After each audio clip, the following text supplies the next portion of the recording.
In this video, we're going to take a look at the PBR albedo safe color node. So this node can be found in the PBR utilities. Let's drag this here into our graph. So the purpose of this node is to correct light and dark ranges within an albedo map. So here I have a bitmap, and that's loaded here into my 2D view. Now this bitmap of this brick wall contains some dark values that should be considered out of range for a PBR material.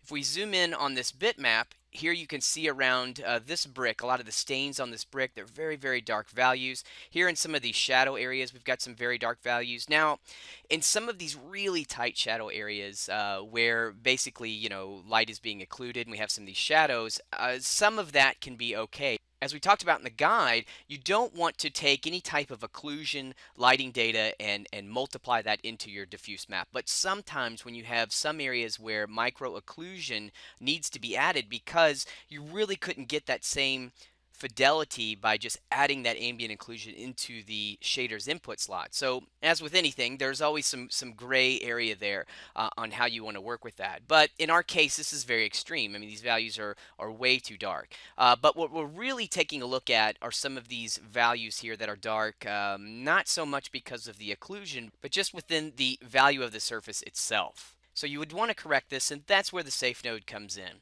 So here, if we select the node, you can see that we can switch between what workflow we are using, base color or diffuse. So if we are working with the metal rough, we're going to correct the base color map. If we're working with the specular gloss workflow, we're going to correct the diffuse map. So here, I'm just going to take the output of this bitmap and just feed it right here into the material. And so now if I just double click this node to view it here in the 2D view, you can see some of these changes are already happened here. And we have this tolerance value.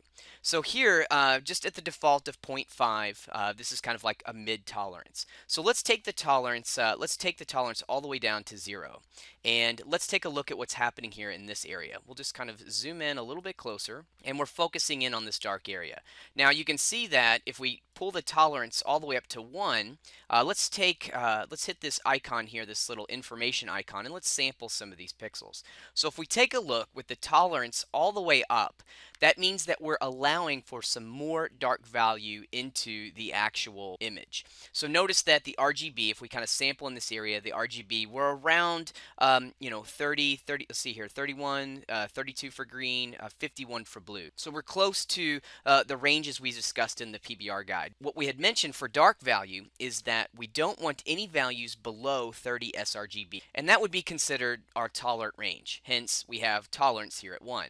Now, if we take our tolerance and we move this all the way down to 0, notice here that we are now lightening the color. We do lose a little bit of detail, but we've lightened this value up quite a lot.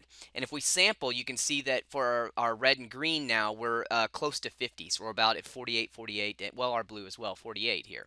And so we've just lifted these dark values here so that we don't have any values below 50 sRGB. And in the PBR guide, we noted that that would be considered very strict. And so if we just kind of zoom back here in the image, you can see the difference. So here this is corrected, and here's the original version. So the difference between the two, you can see that here in the original version, we have a lot of dark values that are out of range. And then in the corrected version, because we're using the safe node, we have lifted those dark values and we've created a more appropriate PBR map.